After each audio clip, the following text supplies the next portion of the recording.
So there's very few, and by very few, I mean probably, if there were any others, I'd be surprised. Classes of this type that are sort of senior level courses at a university that cover a topic like item response theory. And the reason behind that is one, I think most people assume that undergraduates just aren't sophisticated enough to sort of understand item response theory or something. I'm not really sure. It's like there's just this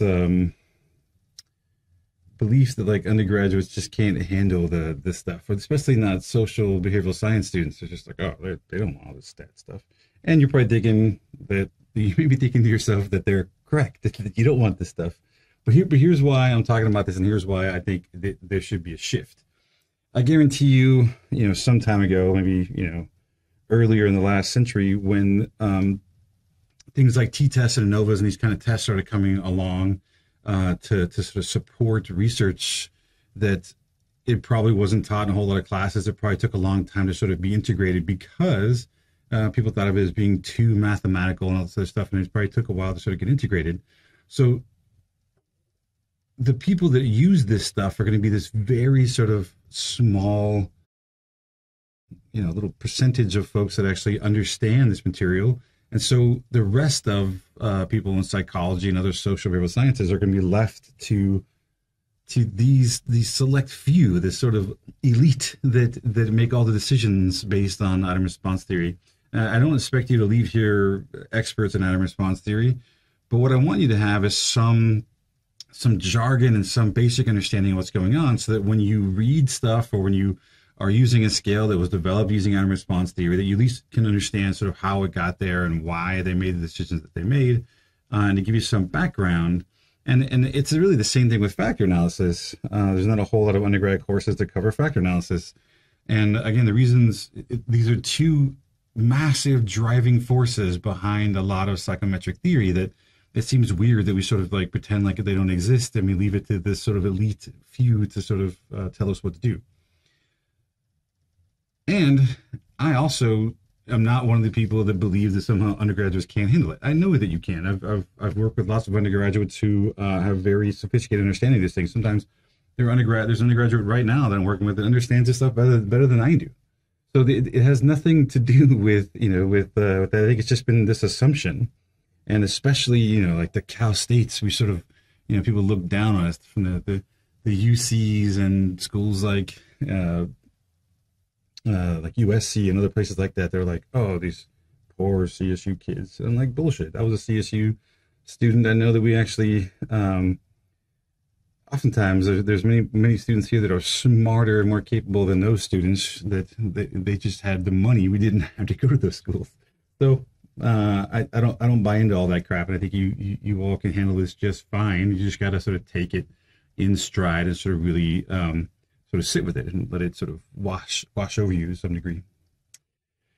Anyway, so let's get started. So item response theory, if you think about sort of combining factor analysis and classical test theory kinds of things together, we can sort of get to item response theory, and that's sort of what we're talking about today. So we're going to just review sort of item analysis stuff in general, stuff we just talked about recently, and again review classical test theory, at least in the stuff that relates to item response theory. And we'll go through some of the item response theory basics and talk about some assumptions. And this sounds good. Parameter estimation IRT sounds good, but how do we actually estimate things in IRT? And things like scoring, which is an interesting idea that we haven't talked about a whole lot in factor analysis, even though it's there, like factor scores and sort of being able to give people scores on those factors, and then some other applications. And whether or not you want to know about IRT or not, IRT is impacting your life all the time. When you took the SATs have been developed and delivered via item response theory through computer adaptive testing. Same thing with GREs, MCATs, LSATs, all these sort of tests that are done by a computer are all driven by IRT. So wouldn't you like to know more about how they're using this to completely ruin your lives? Well, let's figure that out. All right, so let's talk about item analysis. So what is item analysis? So we talked about item analysis before. It's a way of sort of looking at individual items. It's sort of based in classical test theory for the most part. But it goes a little bit beyond the typical classical test theory stuff of reliability and validity, and starts to look at the items themselves to look at things like difficulty and discrimination. How difficult is an item and how discriminating is that item? Remember, the difficulty has to do with, in a traditional sense, if it was like a test question where the items are right or wrong, it's the percentage of people who got the item correct. In a social science perspective, it's sort of more of the percentage of people who endorse the item, who say yes to it, or actually, like if it's a question about depression, the people that actually endorse the item say that yes, they have that quality, like sadness or something like that on the depression inventory. So it really gets at how appropriate were the questions for respondents and how well did they measure their ability or trait. Right? So it's getting at the quality of the items beyond just sort of reliability. Sort of getting at who's being targeted by the questions, are the questions appropriate for the particular audience, that sort of thing. It also provides a way of reusing items. And we haven't really talked about this, but this is true in the sense of, you know, we want to make scales, tests. You guys are making them for your team projects. And we want to make these scales not just as a one-off thing. We don't want to just use the items and be like, okay, we're done. We want to be able to reuse them to know which items actually work well, so we can actually fold them into new questionnaires, or to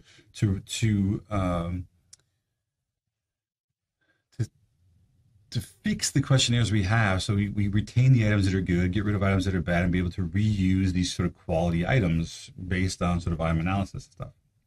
So we can go through and create a population of questions with known properties, like a test bank. So every textbook out there comes with a test bank, and a test bank will tell you how difficult the items are, and it gives you all this information. It's based on sort of developing them with these properties.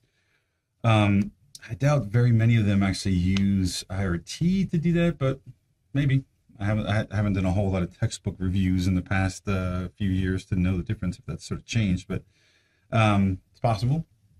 But imagine, you know, again, imagine a different way of sort of a domain sampling way of thinking about tests. Instead of creating this single scale that you're all trying to create, that we want to create a population of just, you know, hundreds of questions with known properties, so we can make multiple tests that are parallel, that we can use like a parallel forms sort of test, and be able to test reliability by doing that, and have different versions of the test.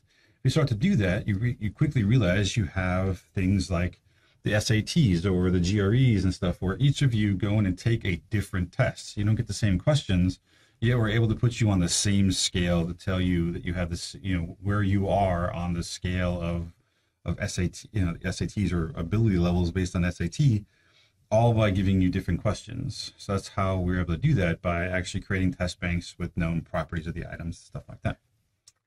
All right. So we can think of item analysis in two ways. The way we talked about so far is a way that sort of gets talked about mostly in classes like this one, is classical test theory. Now, it used to be called just test theory until these sort of latent trait models, these sort of more modern models came along, and because these were now more modern, these now became the sort of classical, the old-fashioned way. This is still done almost probably more often than these are, just because of the simplicity of it. And it's easier to do. A lot of stuff can even be done by hand if necessary. It can be done in Excel. These are all very simple kinds of statistics. So, and even when you do latent trait models like IRT, oftentimes classical test theory stuff is done first. Oftentimes we'll make decisions about items difficulty, discrimination, things based on classical test theory to sort of weed items down, then put them into a latent trait model to sort of continue and do more sort of testing with it. Now, these latent trait models can be broken down into two kinds of models. These item response theory models are the ones we're going to talk about today, and these other models called RASH models that remember my advisor at UCLA referred to these folks as sort of cultists because they have this extreme views about how items are supposed to work. I'll give you a quick little aside about RASH models and sort of why they're odd, but there's lots of people who really, really believe in RASH models, and there's a reason why, that if you actually get things to fit a RASH model, it oftentimes is a bit easier to interpret. But so all these different things down here, there's different kinds of item response theory models. The most common is this one called a 2P. So the P stands for parameter. So are you basing it on 1 parameter, 2 parameters, 3 parameters, or 4 parameters? The reason why I say the 2P is the most common is because those 2 parameters are difficulty and discrimination. So we can actually estimate those 2 parameters. A 1 parameter model typically is, you're only looking at difficulty and assuming the discrimination is the same for everybody. And that's sort of what a rash model does, which is sort of a little bit nuts. But that each item is perfectly related to the total or to the domain. It's a little bit extreme, but also the items only differ in difficulty, which is kind of nice. The 2P is more common to actually estimate both. And then with 3 and 4 parameters, you get these additional parameters that we haven't even talked about before, but they'll make a lot. At least the 3 parameter one will make a lot of sense once you sort of talk about it. It's called a guessing parameter, and then the 4th one's sort of an odd one. It's called an upper asymptote. Basically, it's when you get to the top, you never actually get to a perfect 1 or 100% probability of answering the item correct. So we'll get there. When we get there, we'll talk more about those. But remember, the 2 parameters are the most common, and that's what we talk about even with classical test theory. Yeah, the classical test theory models are typically 2 parameters, difficulty and discrimination. All right, so let's talk about, do a little CTT refresher, just in case we've forgotten in the past couple weeks. Classical test theory, right? So we like classical test theory because it's easy, right? We're talking about means, correlations, stuff. Most of the statistics that are needed for classical test theory, you learn not even in 320, Psych 320, which is our, if you didn't take it here, is like your junior level stats course. You learn most of it in Math 140, which is the prerequisite to that. Things like standard deviation, mean, standard error, correlation, all those things are taught even in 140. So they're very simple. That we require freshmen and sophomore to learn those things that can be applied to everything that's sort of done in classical test theory. So that's why people like it. Simple. Okay. Classical analyses are performed on the test as a whole rather than on the item. Now, that might be confusing because we talk about things like, well, how is it on the test if we're looking at things like difficulty and discrimination and stuff that are on the items? So we have some item statistics, but those item statistics, even particular items, are sort of married to the context of the test as a whole. So if we were to take that item and put it into a different set of questions, it's likely we'd get different difficulty and different discrimination answers. And if we actually use the item for a different population, we'd like to get different discrimination, difficulty estimations. So it's sort of all based in the test as a whole, and as you start to change the test, it's going to change the values for the items as well. Okay, so things like reliability, it's all done on the item itself. I'm sorry, on the test as a whole, not the item itself. We're looking at even retest reliability, inter-item consistency, like Chromebox Alpha is done on all the items as a test as a whole. Okay. And it's all based on this very simple idea, right? That when we're trying to measure anything, doesn't matter what it is, even your weight, height, things that we think would be very specific and not have a whole lot of fluctuation, still fall victim to this, that there is some true value for it that we're trying to get, which is the T here, but all we really get is X, which is the measure that we end up using, whether it's the score on a depression inventory or the weight that your scale tells you when you're sort of standing on it. It's going to have some mixture of the true value for the thing you're trying to measure plus some error variability, some random variability around that. And we assume a couple of things about the error, that this error is sort of normally distributed. And all that really means, people think like, oh, what does that mean? It just means that it's not biased. That if it's going to be wrong, that it's basically it's going to over and underestimate things sort of equally, and it's not going to it's going to have a normal distribution. It's not skewed in one direction or another, which means it doesn't have any bias to it. We also assume that it's uncorrelated with the true score, that these two things are unrelated, because really error is the part of X that isn't T. So these two things should be uncorrelated. It makes a lot of sense. And again, has a mean of 0 is getting back to this idea that being normally distributed, have a mean of 0 means that this thing is an unbiased sort of influence on the true score, right? It's, for some people it's overestimating, some people it's underestimating, and it's sort of evening out into 0 error when you look at the whole range of scores. All right.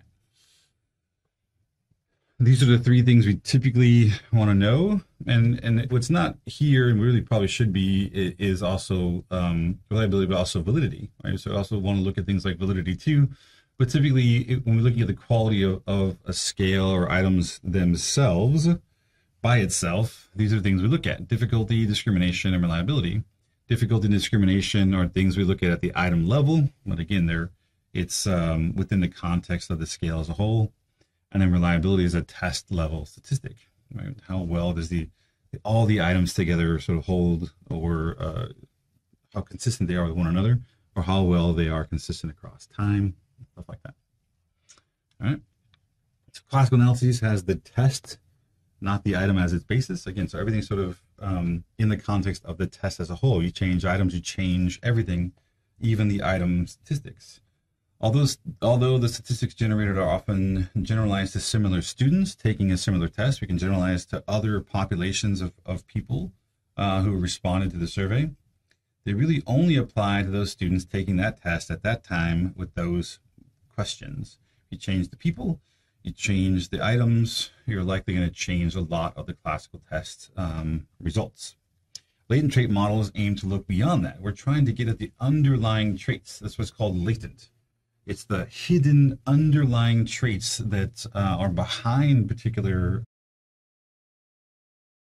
scales like depression or math ability or whatever. We're trying to look for those underlying traits that drive people's responses, and they are measured at the item level and provide sample-free measurement. This is sort of exciting.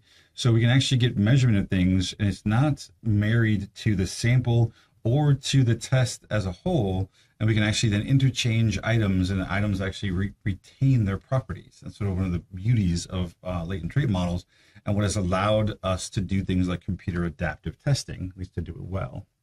They did it before with classical analyses, but it wasn't quite as good as it is with latent trait models.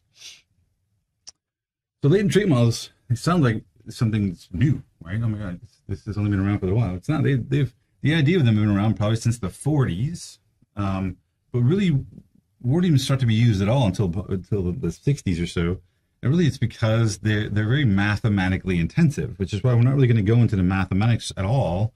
What's behind it? It's things like, I'm blanking out here, like maximum likelihood estimation and stuff that's actually very mathematically intensive, which is why it's only been in recent years, the past maybe 40 years, that you start to see them become more and more readily used, because the computers and software have caught up and been able to do this stuff. I mean, even in grad school, which is for me, for you may seem like forever ago. For me, it seems like it was just yesterday. I graduated from UCLA with PhD in 2007. So we're talking about 2006, 2005. I was running a lot of these sort of models for my dissertation and other projects. I would oftentimes run a model. I would set it up and like on a Friday afternoon or whatever and run it so that when I came back on Monday, it would have finished, because it took a long time for it to go. And then even since then, they've gotten a lot faster, and you're able to sort of get these things done in a blink of an eye, when before it would take forever. So although it was theoretically possible back then, the software needed to catch up in sort of the computing power. I mean, it used to be you have to go on a mainframe computer or something fast enough to be able to run some of this stuff, and now you can do it I can do it on my laptop pretty quick. They aim to measure the underlying ability or trait. That's why it's called the latent trait models. We're trying to find the underlying trait, the underlying thing that drives people to respond the way that they do. Which is producing the test performance rather than measuring performance per se. So we're not as interested in their performance, which we can be. We can actually score them and give them a score, which is fine. We can actually measure that. But we're actually more interested in what level of the trait must they have in order to have answered that way. So think about math ability. If math ability is a continuum, say from 0 to no math ability to 100, which is the highest math ability you can have, we can actually start to figure out where on that continuum someone might need to be able to answer the questions correctly that they did on a particular math exam or math test. You're actually able to then figure out what kind of traits, the level of the trait that person must have in order to sort of perform that way. That's why it's called latent. We're trying to uncover this hidden trait underneath that is not as easily or readily sort of seen without sort of looking at these kinds of models. This leads to them to being sample free. Sample free means that if you actually apply it to a different sample of students, if you change the people who are responding, the actual values, the properties of the items don't change, and you can actually change the items, change the people, and everything sort of will stay the same and is reliably sort of the same regardless of the sample, regardless of the items that are being used. Now, this may seem completely uninteresting to a lay person, or you may be thinking like, why am I talking about this stuff? But it actually makes for a much more dynamic, interesting use of items, so we can avoid things like testing effects and other things where doing things like test reliability have been problematic, because we know people just will change the way that they respond simply because they saw the test before.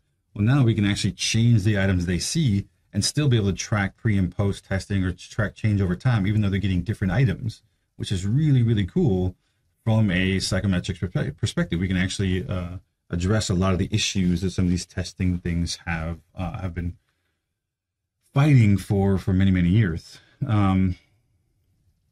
Anyway, so as the statistics are not dependent on the test situation, which is generating them, they can be used more flexibly, and it becomes a much more powerful way of sort of doing a lot of the types of testing that we want to do, that we want to apply this stuff to.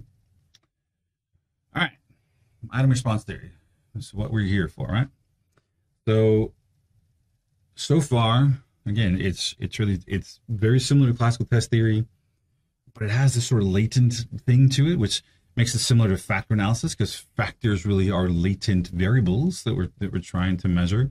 And anytime you hear someone talk about latent variable models, or even something like structural equation models, if you ever come across any of those terms, they're really just different forms of factor analysis. We're just factor analyzing things. And factor analysis has been around for a long time, and basically it was driven. We'll talk about more about this in the next sort of segment of lectures. We'll talk about how factor analysis was developed because of intelligence testing. That it was devised as a way of sort of trying to look at and figure out the quality of intelligence tests, like the Stanford Binet and other things. And it not only was it developed to assess things like intelligence, it actually helped to move the measure of intelligence sort of forward. Like without it, it wouldn't have been possible. So psychology and lots of other fields owe a great debt of gratitude to the folks who developed things like factor analysis, because without it, we wouldn't have moved forward very much at all. Even though, and as an aside, that the original developers were likely motivated by very, very sinister means. They were trying to identify people with low intelligence so that they can be ignored and resources can be taken away from them. But in the end, it actually has been used for good. So it may have been developed for bad, but it actually has been used for good and be able to sort of assess intelligence and other things. And it's been used so widely to progress so many things in so many fields that hopefully it has sort of overcome its sinister beginnings. But that's I guess a question for a different day or different class. But anyway, let's talk about item response theory.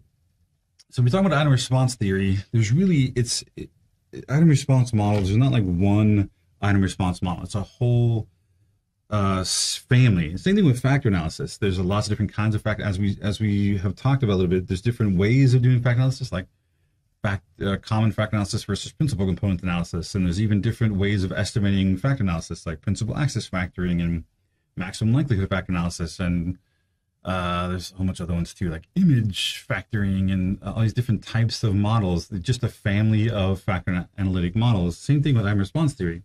There's a whole bunch of different types, and we're not going to get to a whole lot of them. I'm really just going to scratch the surface and give you an idea sort of where this stuff comes from, and give you some language so that when you hear these things, you'll have an idea of what people are talking about and be able to give an informed decision about whether or not you trust the results or not. So it's sometimes referred to as modern psychometrics because in large-scale educational assessments, testing programs, and professional testing firms, IRT has almost completely replaced CTT as a method of choice. So what am I talking about? I'm talking about ETS, Educational Testing Services, who are probably, the main manufacturers of your misery. They're the ones that develop and give out the SATs, the GREs, LSATs, MCATs, all the different testing sort of stop gates or massive hurdles to your educational progression, right? They ETS are the folks that do that, and they pretty much have switched to using IRT long ago instead of CTT as sort of the driving force behind a lot of their tests. IRT has many advantages over CTT that have brought IRT into more frequent use. And again, even though it's more mathematically intensive and actually requires, a higher level of sort of computing power and all kinds of other stuff, in the past 40 years, that's become much more possible. And really, IRT is the main theory that's being used to drive lots of this stuff. All right, so what's the main pieces? We talk about in classical test theory, discrimination and difficulty and stuff. In item response theory, there are three basic sort of ideas around IRTs. And this thing called the item response function. And regardless of the type of IRT model you're using, you're going to have an item response function, which is the sort of equation that ties together the person's ability, their latent trait, and the item properties, like the item's difficulty, the item's discrimination, and it sort of uses those properties together to figure out where someone might be on the latent trait. So it's a mathematical function that relates the latent trait to the probability of endorsing an item. And the other thing is this thing called the item information function. So instead of thinking about reliability, we start thinking about, in item response theory, instead of reliability, we use the term information. So it tells us how much information an item has, how much it provides, and also where on the latent trait the item has the most information. So I'll show you some graphs in a second of sort of what that means, but it basically it tells us sort of where the item is most useful and for what types of people is that item assessing that trait the most or the best, okay? And then the big driving part, this term, which can be kind of scary to think about, a thing called invariance. So what is variance or what is variability? It means something changes over time, right? It's variable. So that means something is invariant. It means it doesn't change. Okay, so invariance means that the position on the latent trait can be estimated by any items with known IRFs and item characteristics are population independent within a linear transformation. All right, what the hell does that mean? That doesn't even sound like English for the most part, right? Okay. What this is saying is that what I've been saying all along, it's like it's one word that sort of describes everything that is good about IRT, and that I can estimate something like depression or like as a GRE measure, sort of your aptitude or your likelihood of success in graduate school. Okay, I can estimate that with any items that have known functions. So if items have known item response functions, I know how they relate to the latent trait. I know the item's difficulty and discrimination. I can interchange items and still be able to figure out someone's level, their score on the latent trait, regardless of the items that are used, regardless of the people that are taking the test. And those item characteristics, again, are population independent. And I'm able to estimate things with different items and put people on the same scale. That allows for things like computer adaptive testing. It's this idea that items are invariant to population changes, to changes to other items on the test. That means that items don't change. They're not impacted by other items on the scale or other people taking the test. That's what invariance means. They don't change. Where with classical test theory, they are not invariant. And that's two negatives. So let's say it a different way. They are variant. Right? They will vary depending if you change people, if you change other items. The items in classical test theory will change. They'll change difficulty, they'll change discrimination. So the item response theory models have that advantage in that items retain their properties regardless of other things changing around them. Okay, that's what the invariance thing is talking about, that property. All right, so what the hell is an item response function? And this is where this is like the backbone of IRT. This is what we're trying, this is what most of the models are trying to figure out. We want to know, essentially, for the most part, again, the most common model is a two-parameter model. So we want to figure out there's two things plus the latent trait. So I want to know what a person's ability is.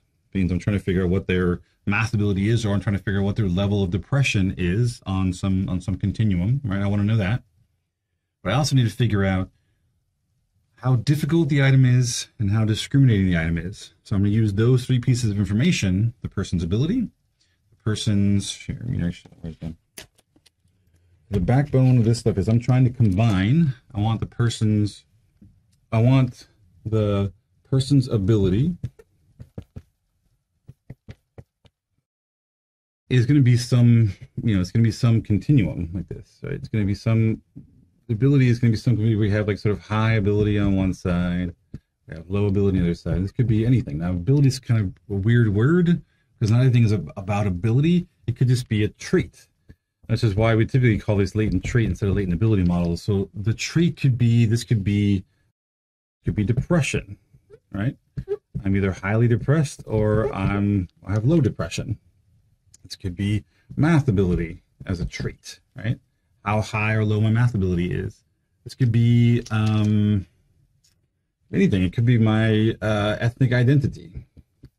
I can use any variable that I typically would want to measure as a latent variable in psychology or in social sciences. I can use that as the trait that I'm trying to identify. Okay, so here's my, these are just examples. Okay, these are example traits. Okay, these are things that I might want to test here. I want to combine this together, my ability to put people on a trait. I want to know that if I'm looking at something like depression, that that I can put someone like, I don't know, this is like Bill, over here is Sue, right? I can actually start to put them on this continuum and know that Bill is more depressed than Sue, or Bill has higher math ability than Sue, or Bill has more ethnic identity than Sue. I can actually start to put people on a continuum and actually see where they are and be able to scale them. Scale them meaning figure out they're higher or lower. Think of this as your GREs, right? You take a GRE, and I know that Bill got a higher score than Sue did on the GRE, and that's sort of where things are. To do this, I'm going to combine this ability trait level measure with the item measures of, more than likely, item measures of difficulty of the item. So how's that work? Oops. Well, if I have a very difficult item and Bill can answer it, but Sue can't, that tells me a lot about where Bill and Sue are on the trait level, right? Because being a more difficult item, Bill must have higher trait level than Sue does. And if I'm answering a more difficult or a higher difficulty depression item, right, or if Bill answers that depression item, then I know that he's likely more depressed than Sue is because of where he answered. But I also want to weight that by how discriminating the item is, because if the item is not very discriminating, I probably shouldn't count that so much in terms of figuring out the trait level. If it's more discriminating, it means it actually is related more to depression, then it should actually matter more in figuring out people's. So I need to combine these two aspects together, the person's ability level, trait level, with the item parameters to actually then figure out how to score them, figure out the quality of the items, and all kinds of other things. When it comes to this idea of an item response function, This is where we're going to get to the little brief period of talking about like some math equations. Don't get crazy. Don't like look at them and, hopefully it doesn't make you like pass out or get a headache or something. Don't worry too much about the equations. The equations are there to help me sort of explain how things work. You're not going to have to use the equations. You're not going to have to apply them. You're not going to have to solve for them, none of that stuff. These equations are meant to just help you conceptually understand what's going on. So don't look at the equations and freak out when I get there, okay? Because they're coming up soon. These item response function equations. They're there to help us. They're tools to help. They're not meant to freak you out, okay? Even though you might a little bit. So an item response function characterizes the relation between a latent variable, like a latent trait, right? Individual differences on a construct, like that ability thing I was talking about a second ago, and the probability of endorsing an item.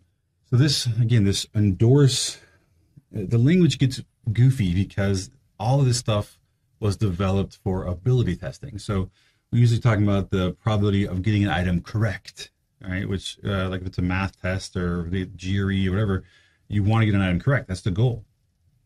So that's how it was developed. But I'm trying to use the language that's more appropriate for psychological testing and stuff, things like depression or whatever, is that you're probably endorsing an item. Say yes to an item. So endorsement, item correct, all this stuff is all the same thing. Right? We're just trying to use a more general term. The IRF models the relationship between the examinee trait level, the item properties, difficulty and discrimination, and tries to then pull those together to figure out how likely a person is to answer an item correctly or to endorse an item, to say yes to an item. Right, so examinee trait level is signified by the Greek letter theta. So again, already you're already thinking, crap, there's a Greek letter in there, and now it's going to start to be crazy. It doesn't have to be. Right? So it's not meant to be crazy. And we said, look, here's our math ability, and it had this continuum. I said, look, it went from here to here. All right, we said, then that's math. I said, or it could be, I think it could be anything, right? Well, instead of thinking about it as math or something specific, we just said, look, this thing, we're just going to call this thing theta. That's it. We're saying this thing is theta. And so theta, which is being cut off slightly at the bottom. I'll redraw it. So we were saying this thing is then theta. Okay, we're just saying that this is the latent thing that we're trying to measure, the continuum we're trying to capture, which we refer to as theta, sort of as a generic thing to call it. Instead of calling it a latent trait or latent whatever, it's theta. Okay, and typically is designed so that it has a mean. The middle part here is 0. And it goes to oftentimes like +3, maybe 6, depends on the thing. And it's going to be positive this side, negative this side. So it basically has a sort of z-score metric to it. Okay, so it's given this sort of generic, sort of standardized scale, so that we can figure out people that are near 0 here are sort of average of whatever this is. Like it's math ability. People here are average math ability. People on the plus end are of higher math ability. People on the negative end are of lower math ability. And it makes it convenient because you can always convert this generic scale to something else. If you want to convert it to the SAT scale or a GRE scale or LSAT scale, it can be easily transferred over something like that by multiplying by standard deviation and adding in the mean. Okay? IRFs can then be converted into what's called an item characteristic curve. And these are graphical functions that represent the respondent's ability as a function of the probability of endorsing the item. Now, we're familiar with item characteristic curves. We just made these sort of clunky ones. We talked about that in the item and test statistics component of the lecture. We talked about sort of how to do that, and by making different groups, either rest score groups or total test score groups, and then sort of plotting out the probability over time. So we talked about item characteristic curves before. We just did them in sort of this sort of clunky way where we created these groups and we looked at the proportions of endorsing as the total test score went up. We can then look at, all right, we expect the proportions of each group to sort of go up over time. And there were these, clunky things where we would have, this is the percentage, like 100% to 0%. We had, we create like 6 different groups or something. based on the total test score, and we expected, this to sort of to go up, like that or something, and create these kinds of item characteristic curves. Okay, so these are the same thing. These are done a little bit more elegantly, because instead of having 6 or something, they're going to have a lot more slices and be a lot more smooth of a graph, because it's doing it a little bit more fine-tuned when it comes to cutting everything up. Okay, and it's actually estimating, instead of just looking at proportion, it's actually estimating the probabilities based on the functions. So it's a little bit more sophisticated, but it's basically the same idea. And they look very similar. All right, so let's talk about some of these in the language of IRT. They're often, like I said, the most common types of IRT models are the 2-parameter models. The 2 parameters are, if you're thinking about it in terms of classical test theory, they're difficulty and discrimination. Except, of course, because it's IRT, it's a different model. They use different names. And again, that's trying to get away from this idea that difficulty sounds like an item is harder to get correct or not, because it comes out of ability testing. So location actually is a better term, because it actually is it translates better to things like psychology and other social sciences. We're trying to measure something like depression or ethnic identity. The items aren't more or less difficult. You just need to have higher levels of the trait to endorse them. So we talk about item location instead. So an item's location is defined as the amount of the latent trait needed to have a 0.5 probability of endorsing the item. So this is the same thing we talk about with item characteristic curves. When looking at the difficulty, if you needed a higher level, you needed to be in a higher group in order to get 0.5 probability, it meant the item was more difficult. If you could hit 0.5 at a lower level, it meant the item was easier. This is the same idea. Okay, the higher the B parameter, the higher on the trait level respondent needs to be in order to endorse the item. That means that the item is more difficult. All right, so think about it as math ability. If an item has a higher location, it means I have to have more math ability. I have to be higher math ability to answer that item correct. Think about it in terms of depression. If an item has a higher B parameter, it means I have to be more depressed in order to answer that question in the affirmative and to endorse that item. So this is an analogous to difficulty in classical test theory. It's just been given a name that is not quite so tied to ability testing and things like right or wrong, correct answer kind of things. It's scored, again, like z-scores. The value of a B is typically range from -3 to +3. You can have some outside of that, but typically that's where they are. Somewhere around 0 tells you that it's about in the middle of the difficulties. People are it's like of medium difficulty. You're in the middle of the trait range. If you have +3, it means you have to have more trait. If it's -3, you have to have less trait to sort of answer correctly. And then you have discrimination is the same thing. Classical test theory, or I should mention, this is oftentimes referred to as the B parameter. We know I'm talking about it first. This one's oftentimes referred to as B. And discrimination is oftentimes referred to as the A parameter. So those are the two, B and A, that we typically are trying to measure. And A is the discrimination. And again, just like with classical test theory, and it has to do with the slope. Right? The steeper the slope is right at the item's location, the more discriminating the item is, because it can tell people apart with a smaller change of traits. You can actually discriminate between people better. I know that term it's so ingrained in our brains that discrimination is bad, but here discriminating is a good thing. You want items to discriminate. Okay, so an item discrimination indicates how strongly related the item is to the latent trait. And this is analogous to loadings in factor analysis. So the more an item is correlated to the factor, the more discriminating it is. These things all start to relate, and they're all like translatable from one to the other. Items with high discriminations are better at differentiating respondents around the location point, which means small changes in the latent trait, small changes in things like depression, or small changes in math ability or whatever, lead to much bigger changes in probability. Okay, so if I have 2 items, let's say I have, here's one item that sort of has this like, you know, it's just like, it goes like this, right? We have another item that goes like this, right? You start looking right around, they both have about the same discrimination, right? They're both, oh, sorry, the same location. They're both, you know, somewhere right around here is where they cross the 50% mark. Let's say this is 50. Okay, they both about the same location. The difference is the pink one is much more discriminating, because if you look, some very small changes here lead to very big changes there, right? It's a very big change. That's why it's the pink item is considered more discriminating, because you can tell the difference between people here much easier. Small changes in the trait lead to very large changes here.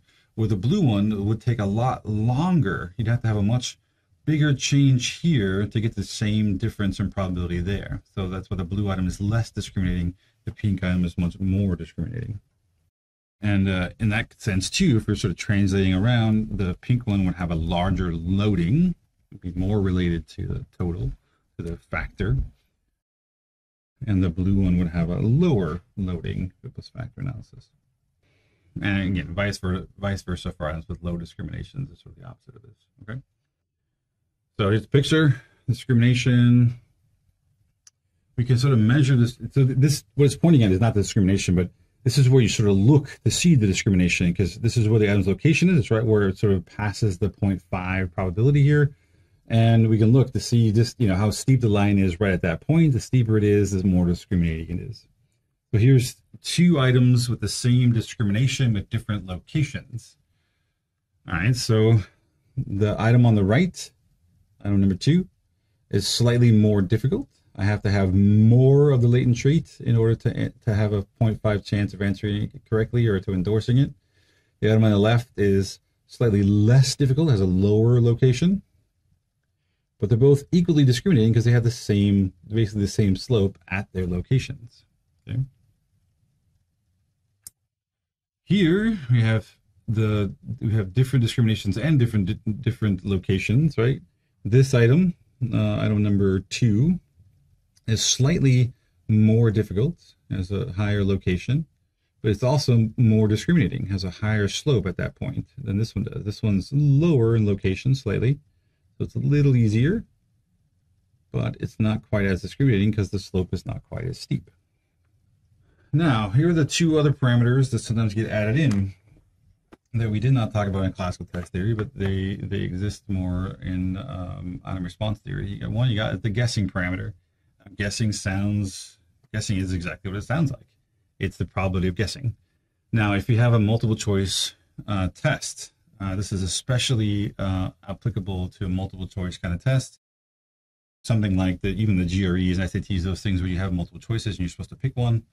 Even on the Scantron tests and stuff, guessing is definitely a parameter that's going to influence things. So guessing really is, even if someone has 0 trait level, they know nothing about the question, they still have a non-zero likelihood or probability of answering the question correctly because they can guess. Now, if this is an open-ended kind of question, then the guessing is likely to go to 0. But anytime you have a multiple choice test, if you have 4 choices, your guessing parameter is likely to be 0.25, because even if you don't know anything, you could just pick one and they have a 0.25 chance of getting correct. If you have 5 choices, then you're talking about 0.2 guessing parameter, right? It's just a chance of actually picking the right choice by guessing. In other words, respondents with low trait levels may still have a small probability of endorsing an item.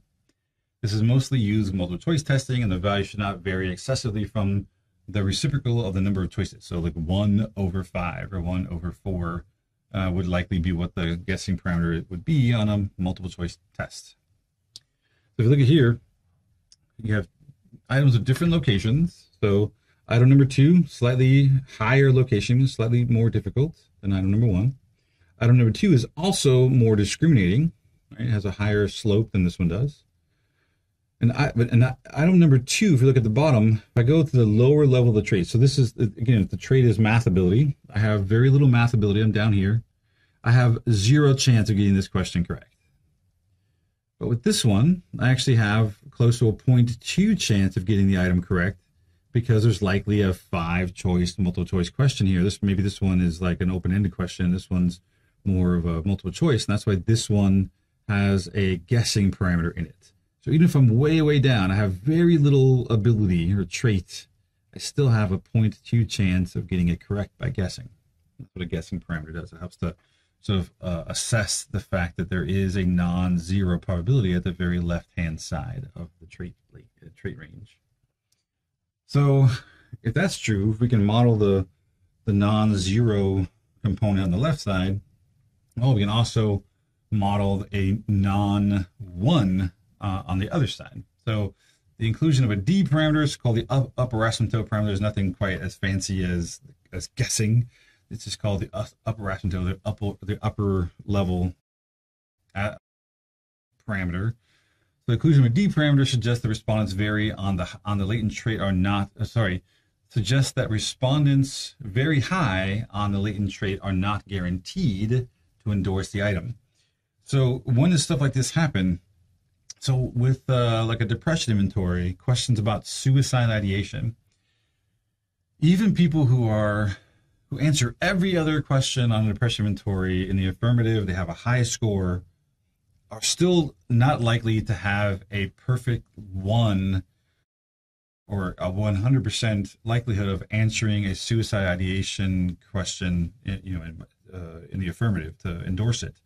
Because even if they're completely depressed, they may not really have suicide ideation. So having high levels of depression doesn't guarantee that question is going to be, that you're going to answer that question in the affirmative. So often items that are very difficult to endorse just never quite get to 100% on the very right-hand side. So if you look at these 3 items, so you see the 3P, forget the LM for a second, but the 2P, 3P, 4P. So the 2P is the solid line, this one here, right? So it goes all the way down to 0, and it goes all the way up to 1 on the top. The second one, the 3P, it actually adds in this 0.1 down here, so it doesn't go to 0. It actually comes down and doesn't go to 0. It actually goes to 0.1 because that's the probability of guessing at that particular question. Now look at the last one, the 4P, the 4 parameter one. It actually has a 0 at the bottom, which is fine. But now look, it actually is modeling out the fact that it has a non-1. It doesn't get to a perfect 1 probability up here. It actually has some distance away from there. So even if you're really, really, really, really high on the trait, it doesn't necessarily guarantee you're going to get this item correct or that you're going to endorse this one. Think about this as math ability. This item is so difficult that even if I have the highest math ability, I'm not guaranteed to get it correct. This is also like a question like suicide ideation, that even if I'm very depressed and have a very high depression level, it doesn't guarantee that I'm going to endorse an item or say yes that I've thought about suicide. It doesn't necessarily guarantee that, because being highly depressed doesn't necessarily guarantee that to be true. It does become more likely, but it doesn't guarantee it. It doesn't necessarily mean that you're going to be at a perfect 1 for probability. So here's what I'm talking about. Not to be scared. It's just equations. It's okay. We'll get through it together. Right? This stuff, it looks like it's nuts, but it isn't. This, what's the P here? P stands for probability. What's the probability, X being any particular item, that the item X, think about our true score model, right? All we have is X. X is what we get from the test that we're giving out. So the probability that the answer to a particular question X will be 1, meaning that they got it correct. So think about this in terms of ability testing, that yes, they got the item correct, or they endorsed the item. Given, what's theta again? Theta is the person's trait. This is, so the theta here is all about, this is about the person, right? The person here. This is the person's trait level, this theta. Right, so where they are, all this stuff, A through D, are all about the item.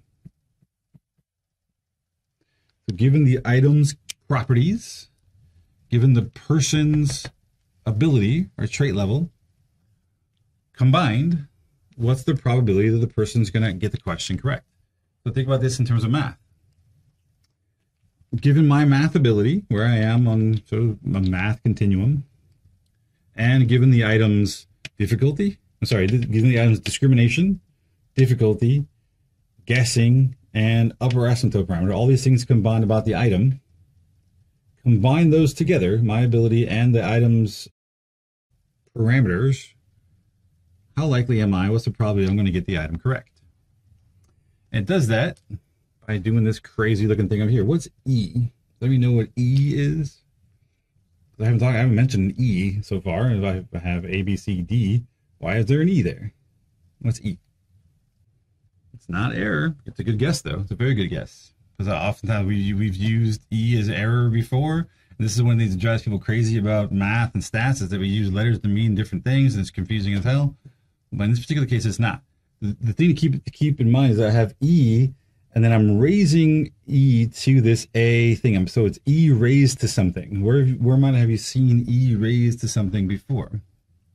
This is the part where there's a whole background to this stuff that we're not talking about that would make this make a little bit more sense, but we're sort of skipping a lot of the math behind stuff.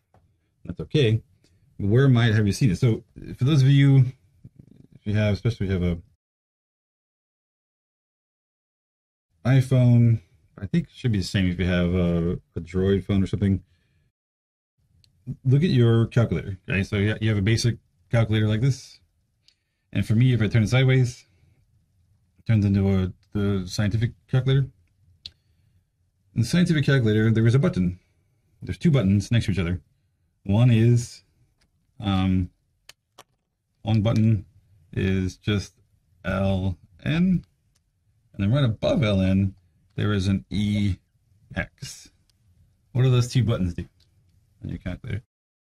Like E equals MC squared. Well, that E, again, that's why these equations sort of can be confusing. That E stands for energy, and that's not what we're talking about here. What does LN stand for? Because you'll see sometimes like log 10. Yes. So we're not talking about the log base 10. We're talking about the natural log. So the natural log is here, right? That's the ln. So then what is the ex? What do we typically call the ex? So this is the natural log. Natural logarithm, which I'm so not used to calling it logarithm. But yeah, the natural logarithm. Natural log, what's EX? And why is it always tied together? Most calculators, we actually look at the calculator, you'll have ln, and then you have like the second function, and it'll be EX will be the same button. ln EX will be the same button. So if I want to take the natural log of something, take a number, and I hit ln, it gives me a natural log. How do I bring it back to the original number? I use EX. So this E stands for exponent, but more importantly, it is the anti-log. It's how I unlog something. If I take the natural log of a number, I can anti-log it by using this EX function and the exponent. So this E is an exponent, and it actually is a number. It's like 2 point something, I forget the number, but the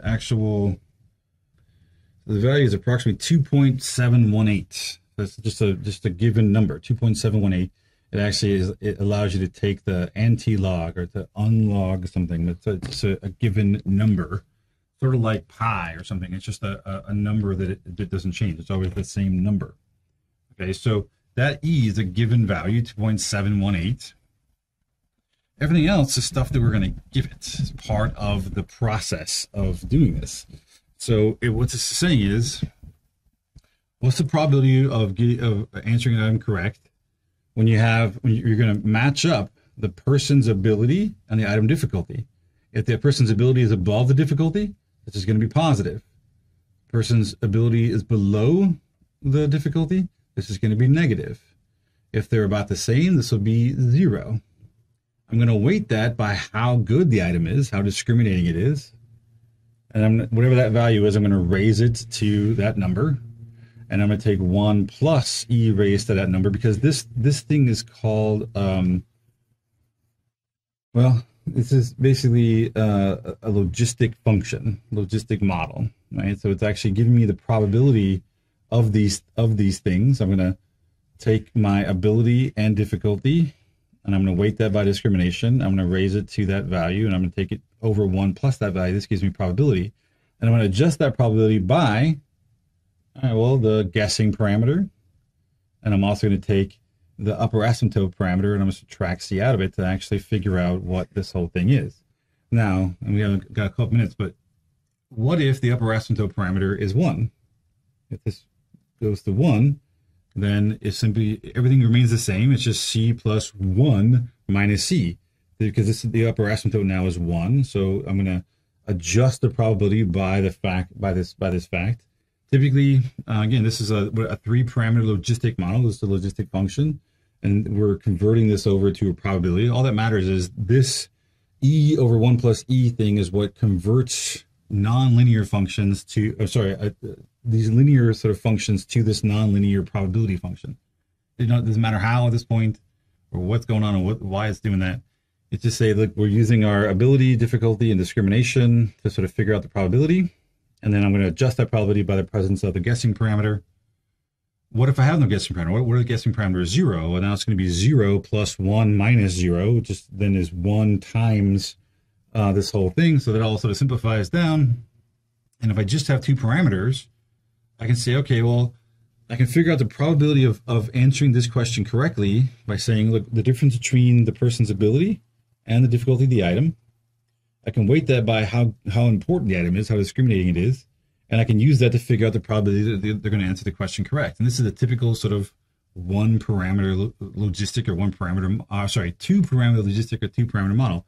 I can use just the discrimination. I'm going to multiply this difference by the discrimination, and this difference really is the difference between the person's ability and the difficulty of the item, right? It really depends on, do I have enough ability to get past the difficulty? If so, this is positive. If I don't, it's negative, and that's going to affect my probability of getting it. Because if this is 0 up here, this whole thing will come out to be 0.5, right? Because that's right in the middle of the probability range. If my ability and the difficulty are the same, then I'm going to get it. This whole thing is going to simplify down to 0.5 probability. If my ability is above the difficulty, this will be above 0.5. If my ability is below the difficulty, this whole thing will be below 0.5. 0.5 being sort of, again, the probability of being sort of right in the middle of the sort of responding yes or no to the item.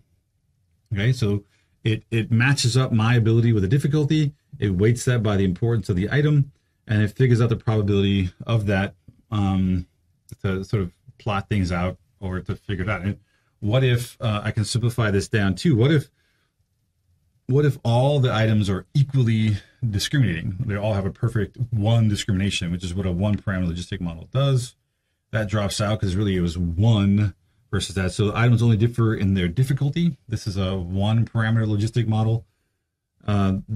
My probability is based only on my ability and the item's difficulty, right? And I can get all the probability based on that because this A really it's assumed to be 1. It's assumed that all the items are perfectly discriminating, which is sort of an odd assumption, but it does get assumed, and that's what a 1-parameter logistic does. It assumes that the item discrimination is set to 1. It could be any constant really, but usually it's 1. It assumes that all the scale items relate to latent trait in the same way, or to the same degree, and it can be simplified down. People like this because then my probability is only guided by the difficulty. The item, how good or bad the item is, doesn't matter anymore because it's all assumed to be the same. I can look at just the item difficulty, and that will tell me the probability. So it's nice because it's simple, I guess, but this is sort of equivalent to having sort of equal factor loadings or having perfect factor loadings for every item on a scale. It just seems a bit far-fetched, but that's what the assumption is for a 1-parameter logistic model.